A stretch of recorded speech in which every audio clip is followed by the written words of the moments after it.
I want to welcome Stanley Plumly to Politics and Prose. I feel like Stanley is an old friend of Politics and Prose because I've introduced him many times.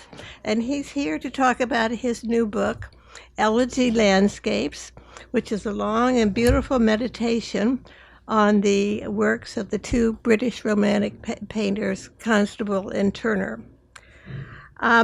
Publishers Weekly has already previewed Elegy Landscapes in saying, Plumly's eye for detail and eloquent powers of description make this book a significant work of art history.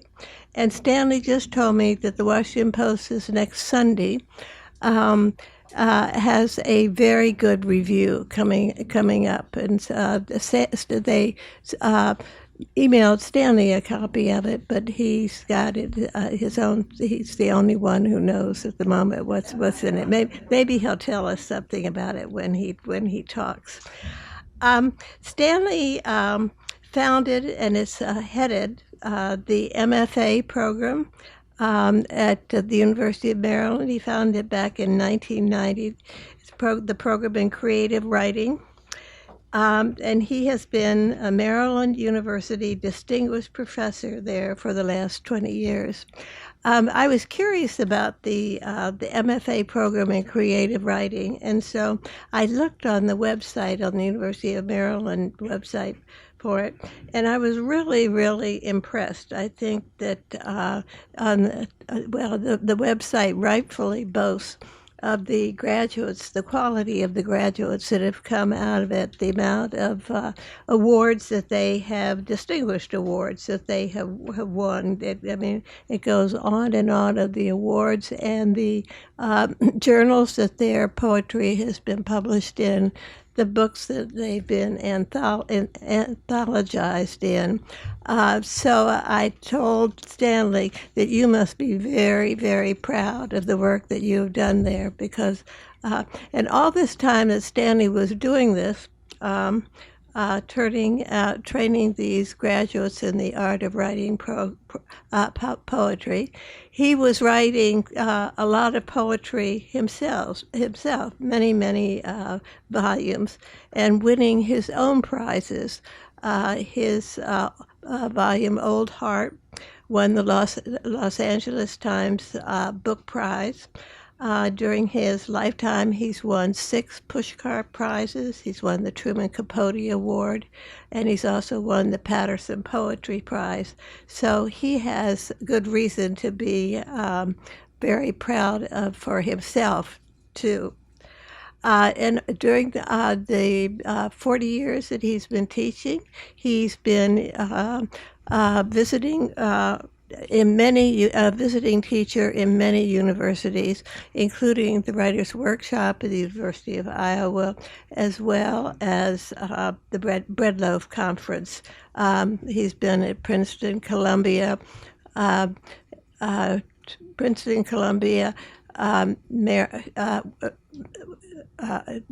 University of Washington. He's been all over the country. And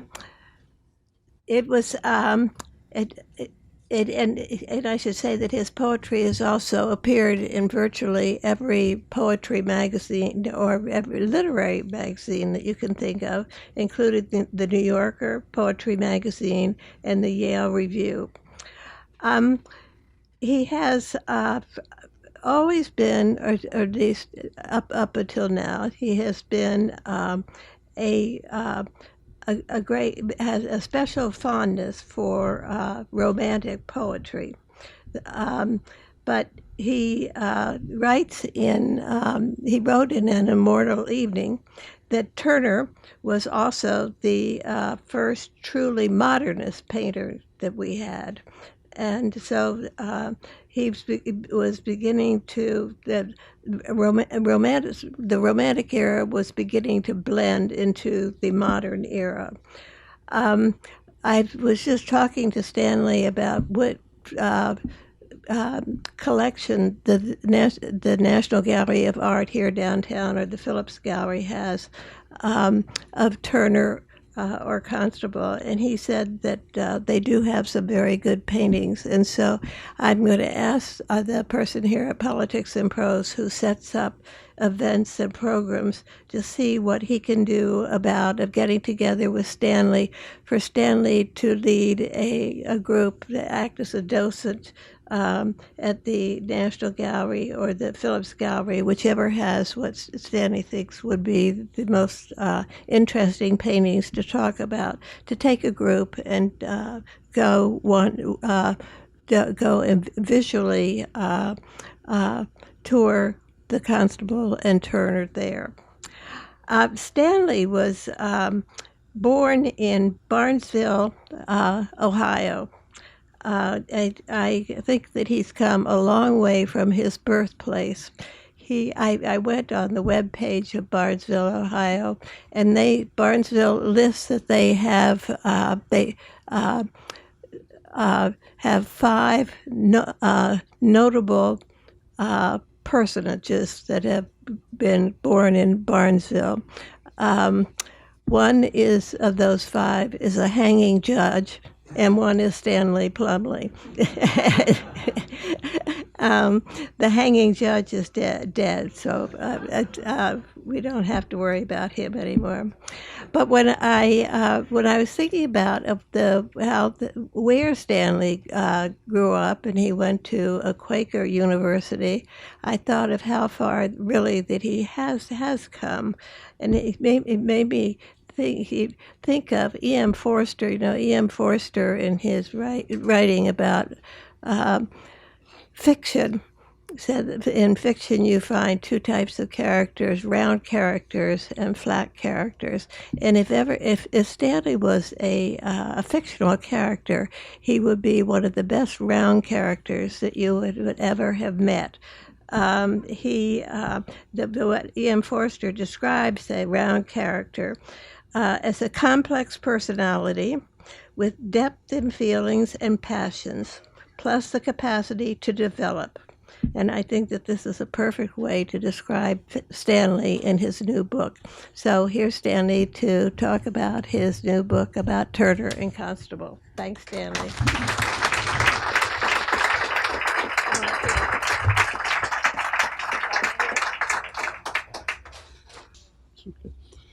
This reminds me of my school days.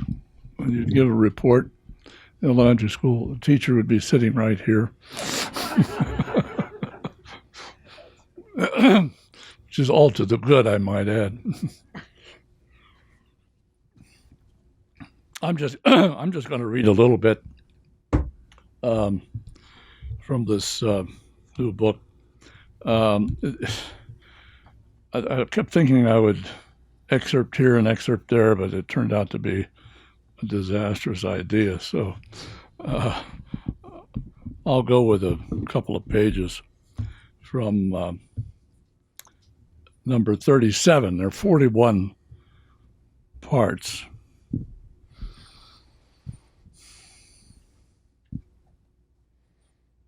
What is a landscape?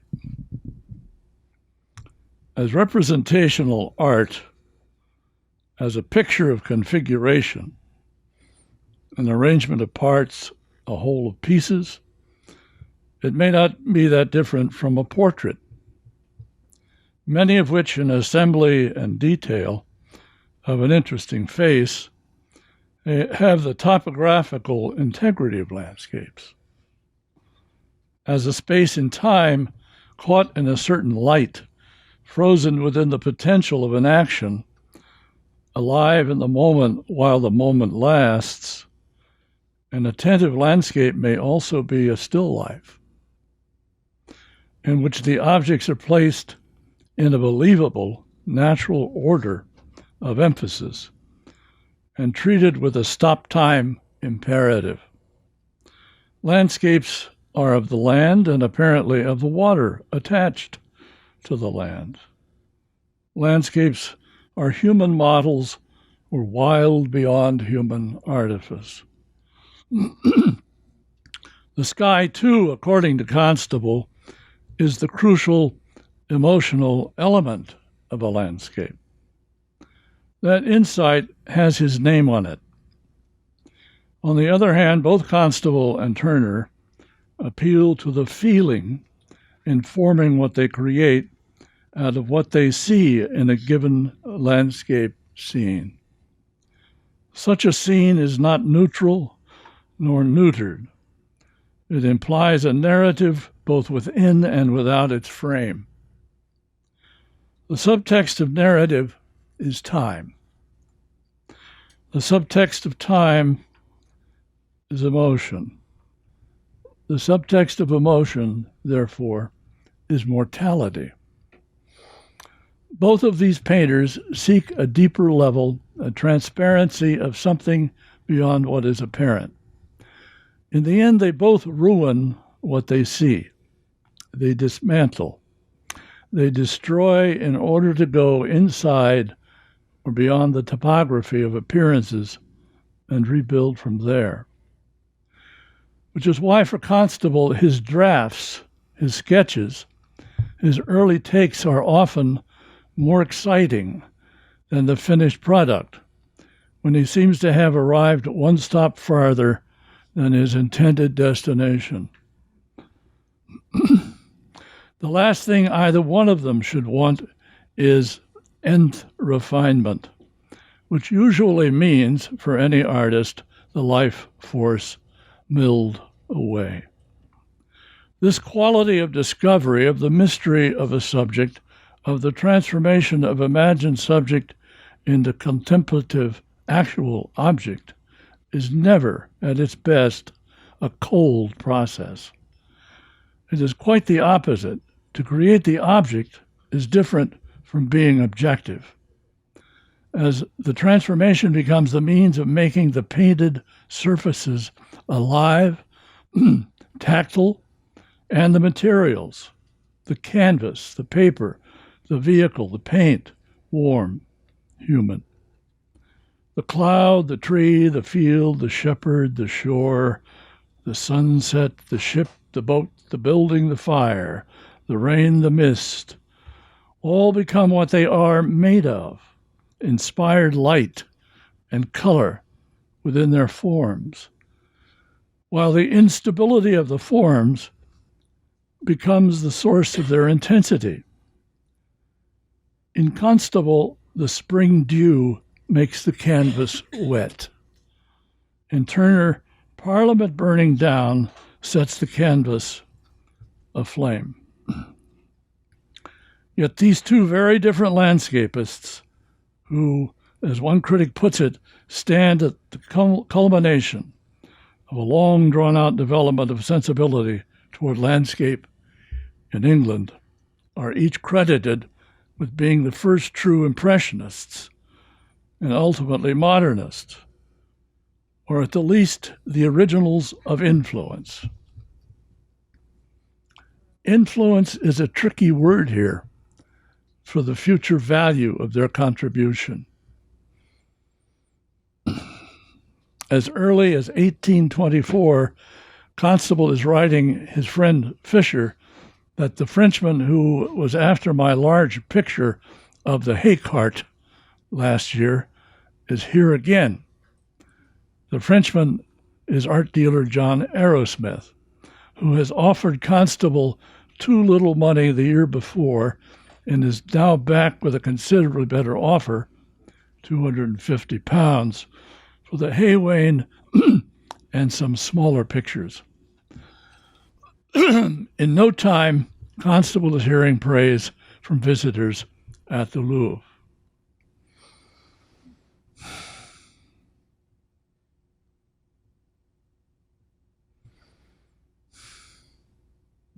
I'm going to skip here. Studying Constable and Turner is one thing. Understanding what they are up to, as different as they are in subject and technique, is another. Atmospherics is a concept often alluded to when critics make the international connection.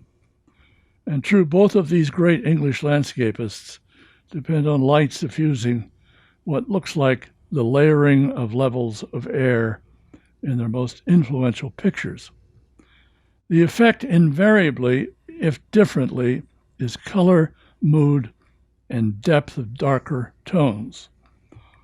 The critics also cite modernity as a virtue, even though this idea of a painter's sense of what this term means applies to the content in few of Turner's pictures and none in Constable's.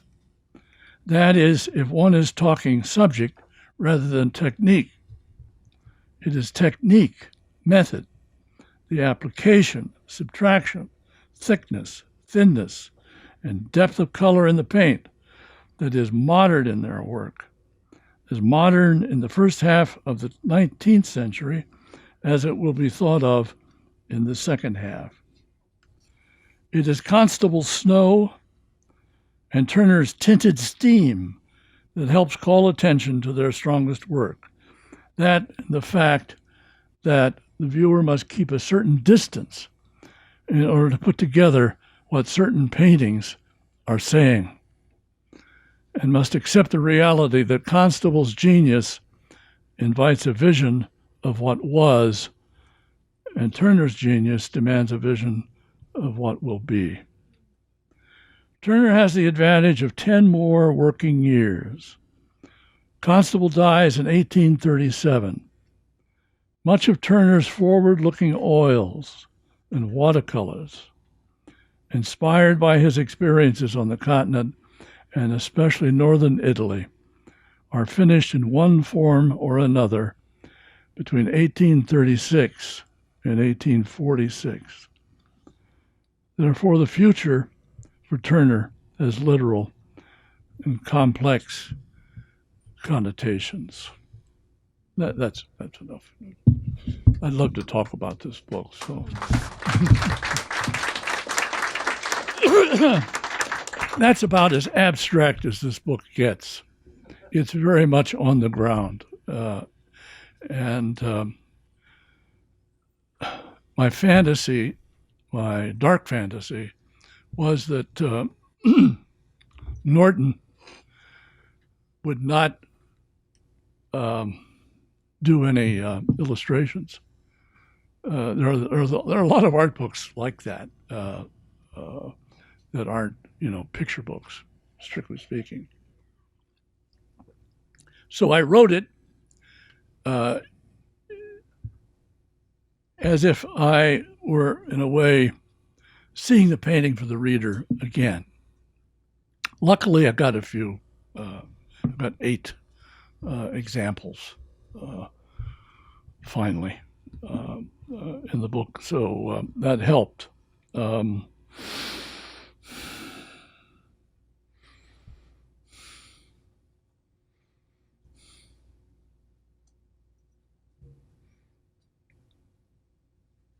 I was sitting in Duncan Wu's living room one Sunday evening. He has a beautiful, where is Duncan? There he is. It's beautiful in Northern Virginia, beautiful living room with glass everywhere looking out over the woods. And I just finished Immortal evening and was thinking about what to do next. And it's like, it was in my mind. But Duncan says, well, what about Constable and Turner? And I dedicated the book to Duncan for that reason. Serendipity. My wife and I were just in London about a month ago, and I've lived in London many, many times and visited countless times. So I've been to the National Gallery there as well countless times, but it's always fun to go back. And I guess I'd forgotten, if you go up to what the English call the first floor and go back a little bit, they'll have a row of Turners over here as you face the doorway on the right. And then on the left, they'll have a row of Constables. I said, yeah, exactly. But no one's ever made a point of it. Now, there is an English, I guess I'll call him an Anglo-American, Anthony Bailey. I don't know even if Anthony Bailey is still around. Anthony Bailey was one of those young boys sent to America during the war. There was a whole, shipload of such youth sent to this country. And they ended up in, God forbid, Dayton, Ohio. And he used to write for the New Yorker on a very consistent basis. He's a wonderful writer. He also has, by the way, the best book ever written about the Outer Banks, which is a place my wife and I visit a lot too. So that was another way of looking at this sort of circuitous connection. Well, Anthony Bailey is the only writer who's written a biography of both Constable and Turner. But he rarely makes a connection between the two. He doesn't go after, it seemed to me, what was asking to be realized. Part of it, I think, is because they were not friends. In fact, they were antagonists. They were almost exact contemporaries. Constable was from very, I guess, well-heeled farming stock. All those paintings that he is the most famous for are of his father's property, and which would have been his as the oldest son, except he rejected all that. But the material, that was different. So his younger brother takes over the farming business, which was quite extensive and quite wealthy. Although Constable himself never realized any of that. Turner grew up in Covent Garden at a time when it was a pretty mixed place, kind of a carnival of humanity. Very exciting, and he found it so. His father was a barber and a wig maker. The great John Berger, art critic, has a theory that Constable's sense of fire that is like blood comes from his father's barbering, cutting people's faces. I thought that was an interesting theory. It probably has some merit. Anyway, Turner was, as a young man, was just loved to draw, and that's all he ever did. He always had a pencil, a piece of charcoal, something in his hand, and a piece of paper. He was always drawing. He started out as an architectural assistant. Then he was painting scenery for opera in Covent Garden. And finally, as he matured into his 20s, he struck out on his own. He was inveterate as a traveler and was never any one place, always on the move.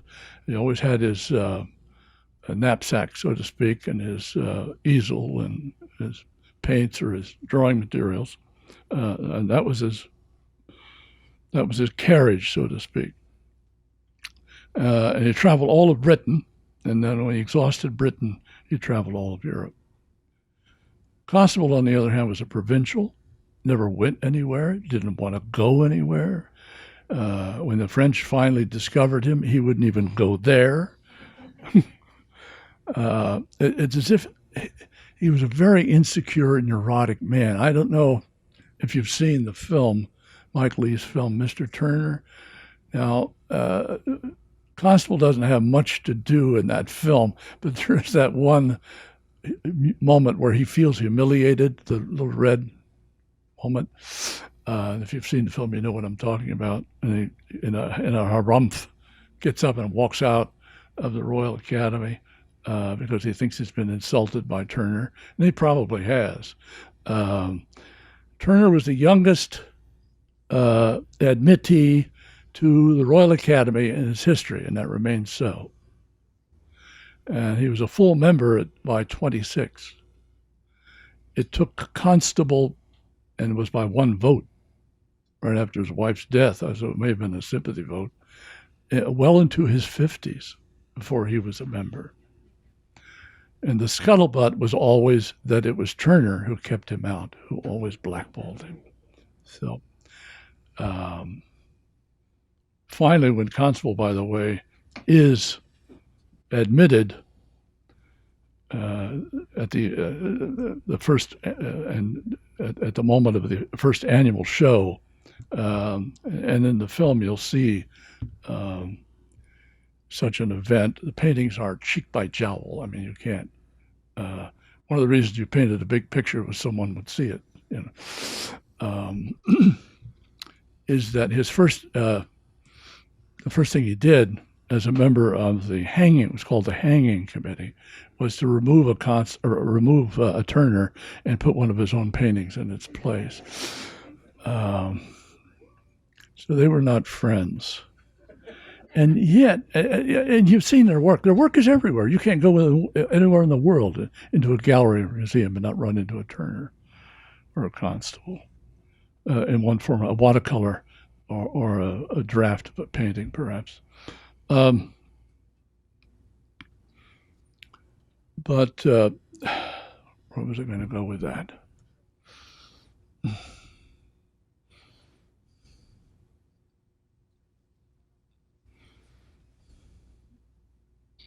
But they were not necessarily antagonistic in any direct way. They were competitors, and that was the nature of, I guess, Turner's attitude toward all of his contemporaries. Turner was loved by the Royal Academy, celebrated by the Royal Academy. Constable was hardly recognized. And part of it was his personality. He was always mincing and picky and complaining about other people's work, that there was this or that wrong with it. I think he wore out his welcome there. And yet, what I was going to say earlier, yet these two painters, and if you've seen their work in any juxtaposition, you notice that they're not exactly alike. And of course, it depends on when you're looking. And Constable's work in his 40s, and that's when he finally begins to achieve the kind of work that will make him immortal, is of its own kind. Turner, however, and I think for Constable, that's the level of his achievement right there. And not that he imitates himself, but he will never do better than that. Whereas Turner is evolving and changing and growing all the time. And his great sponsor is John Ruskin, of course, a brilliant art critic, but kind of a fool, too.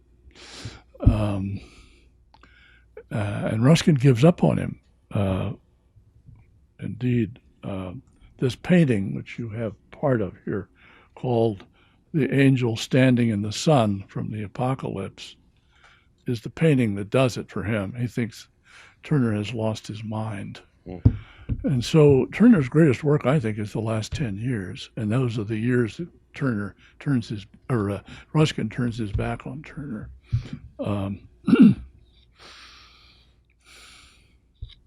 If you go to the National Gallery, some of the famous paintings are in draft form there, here in Washington.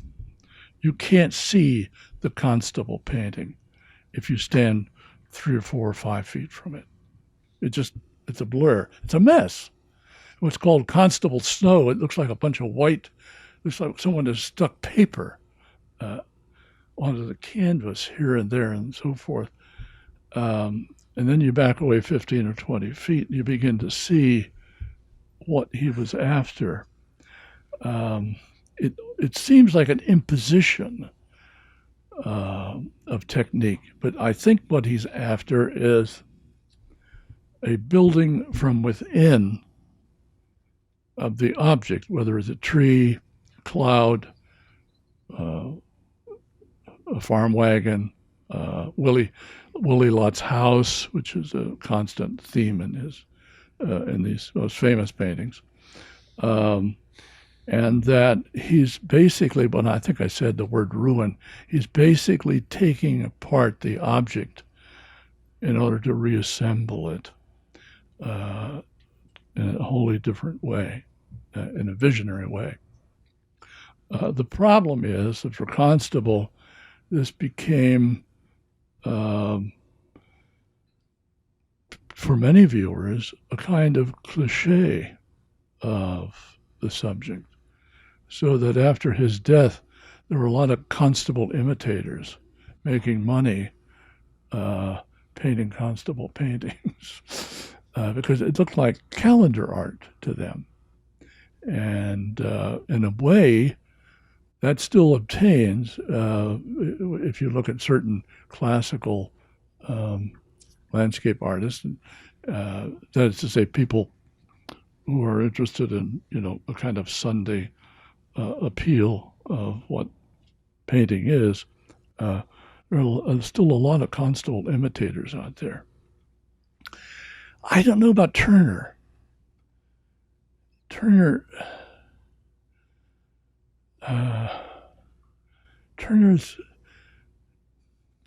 William Hazlitt said a wonderful thing about Turner.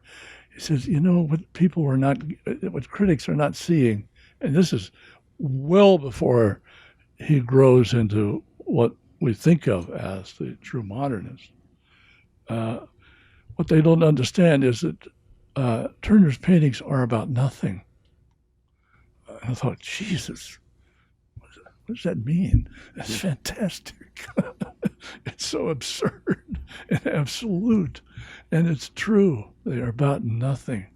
Nothing but the light, not the way, well, of course, the Impressionists will make a point of this, but the light as sourced in the sun.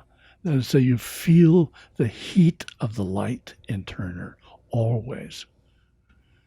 The Impressionists are very cool with the light, but in Turner, the light hits you, it comes at you, and more and more, there's no line at all in Turner, which is one of the reasons he's probably the greatest. He's not probably. He is the greatest watercolorist ever.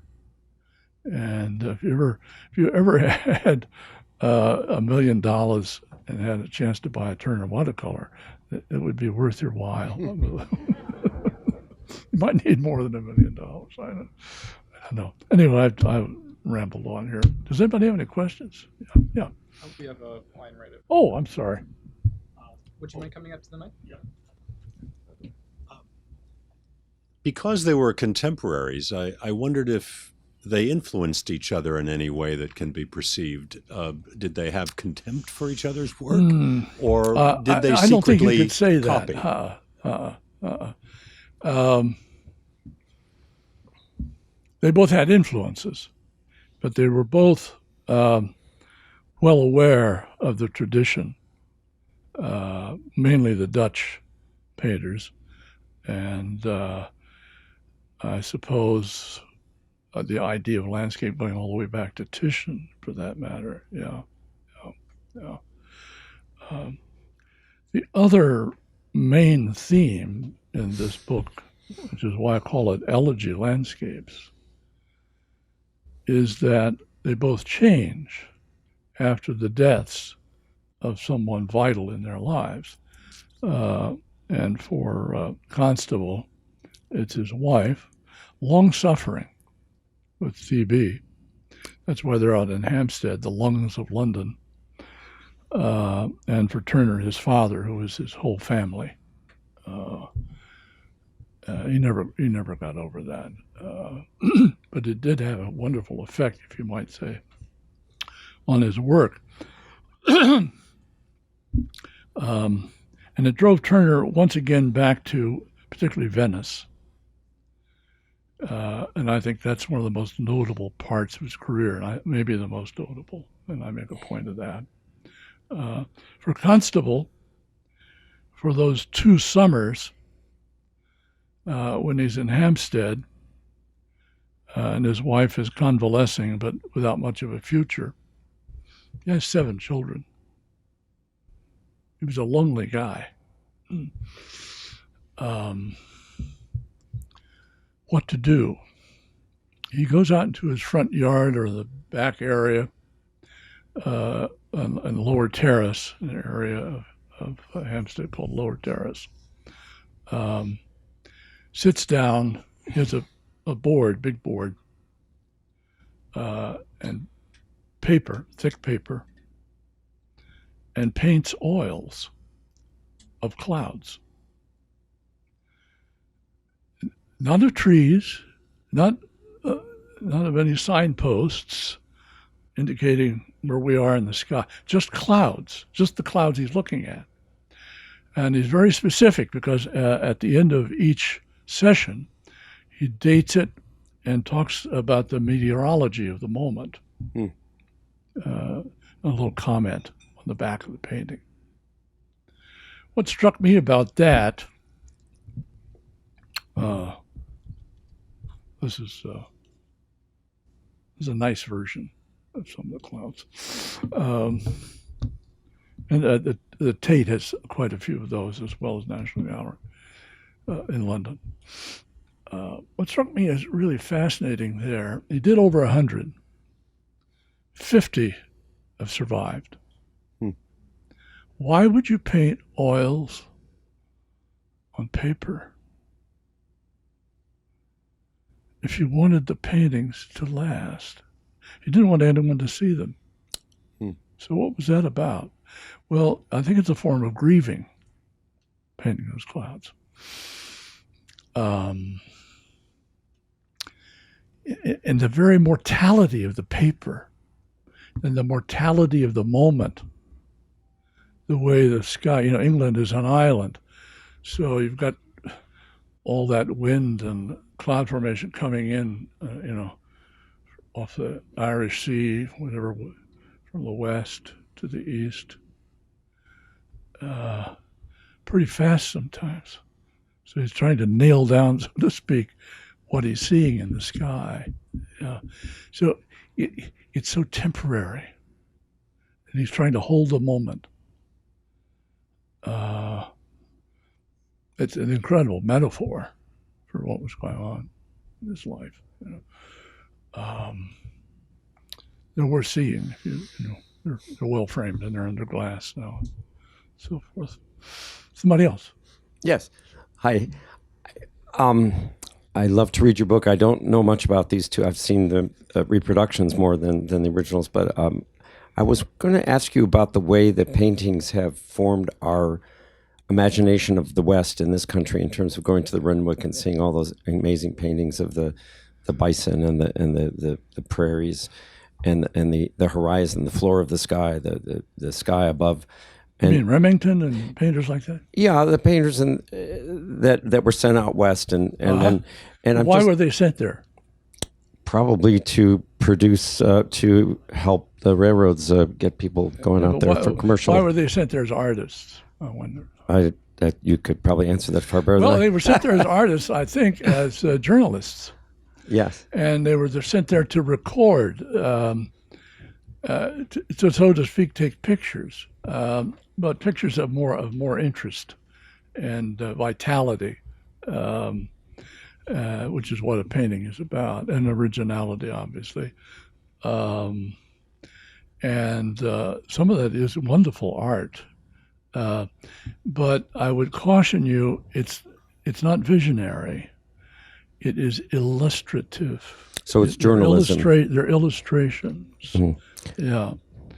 Well, my question was, what those kinds of painters going out and doing that kind of work, did to influence our attitude towards the land. And right now we have the people in the administration, this whole extractive economy, and they're not, there's another group that was doing these kind of things. That Ansel Adams was going out and making these incredible those are photographs. photographs, right? But I mean, the idea of documenting things for their beauty, not just for their utility or the journalistic quality of that. But well, Ansel Adams is a different beast, right, from what you were earlier talking about. Yeah.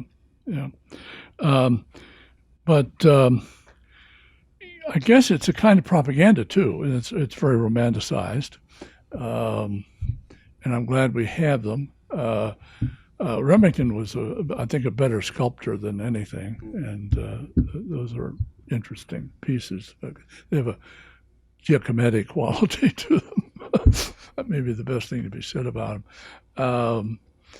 But otherwise, it's I think it's a more popular form of art. And there's nothing wrong with that. But it has very little interest for me. Thank you. Anybody else? Oh, all right. You have to go up there, I think, Bonnie. Thanks. Hi. And you've published a poem that you wrote on Constable's Could you Clouds. speak into them? Yes. Thank you. Oh, And does that make a difference? So, I'm interested in your ekphrastic poetry, and you published a poem on Constable's Clouds, and I think that you just now explained in talking about his paintings and the reason for them, why you wrote that poem. I'm just wondering whether you have written other poems about their paintings, Turner's or Constable's. no. I only wrote that one because of Keats. And that was a long time ago. I like that poem a lot, by the way. The poem is called, Bonnie's referring to a poem called Constable's Clouds for Keats. What I did there was make the point that they were one summer in Hampstead at the same time. And there's no record of them having ever met, which seems kind of remarkable to me. Hampstead wasn't that big a village. So,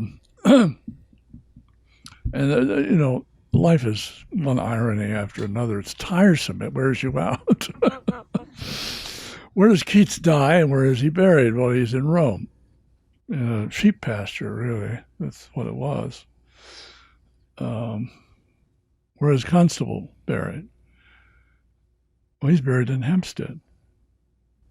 He's buried on a street called John Street, in a churchyard not far from the Keats house. So you never know. Be careful. Be careful who you hang out with or miss. Somebody else? Yeah, microphone right over there. Hi, I have a question about your title, Stanley.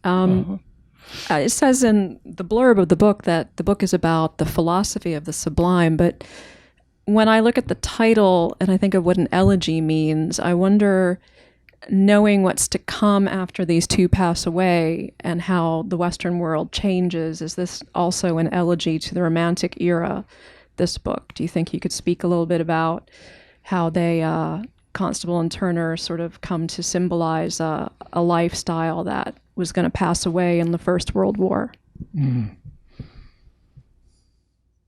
It worries me, the word philosophy. If I ever wrote the philosophy of anything, it would scare me to death. I'm sure it would be wrong. But the sublime, the idea of the sublime is in all of these books. This is, I think, what I would call the third in a trilogy. And the Keats book, which was about 10 years ago, is the first. All these guys are alive now at the same time. Early 19th century. Different ages, of course. The dinner party book, of course, involves Keats and Wordsworth and so forth, and is sponsored by Haydn, who, if you know the Mike Leigh film, does not. He's not treated well in the Mike Leigh film. I don't know why moviegoers. I had this problem with Jane Campion's Keats film. What was it called? Bright Star. A fine Welsh actor, fine, but he played too much into the cliche of Keats. Keats was a small, broad-shouldered fighter. He wasn't some pale, sensitive soul. He was pretty robust and pretty wild.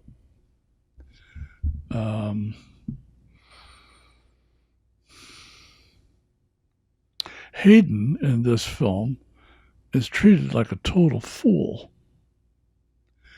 Now, he was a kind of fool, but there was a pathos about him in the Mike Leigh film.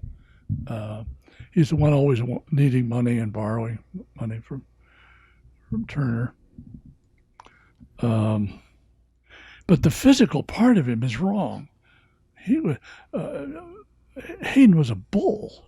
He had a neck like a linebacker. That guy who played him was a wimp.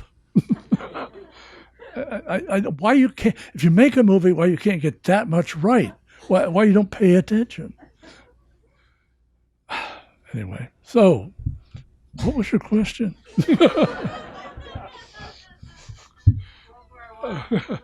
No, the sublime. The sublime. My point was that modernism. And I think romanticism, Wallace Stevens is right. Romanticism is modernism. The sublime is not Burkean necessarily, well, certainly Longinian.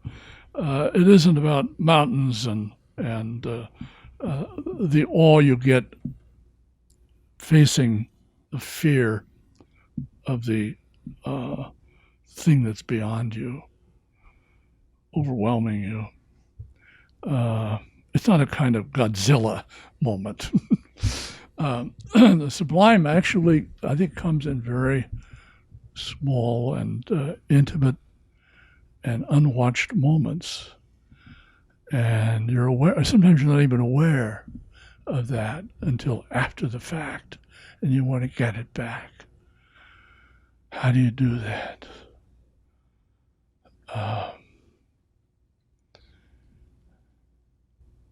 I don't think that Constable and Turner were necessarily after the sublime per se as an assignment. I think what they discovered in the process of making their art is that it's always about the small and broken moment. And you're trying to not recreate it, but find it over again. You're aware that it's there just beyond you, and sometimes you really get it.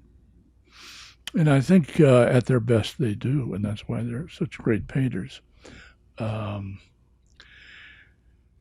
subject for both of them was the light, but for Constable, the light was through the clouds. It had a kind of filter quality. For Turner, it was sunlight, pure and simple. The sun, absolutely. He's supposed to have said on his deathbed that the sun is God. That's not what he said. He said, "I'd love to see the sun again." That's what he said. And wouldn't we all? That's enough. Thank you.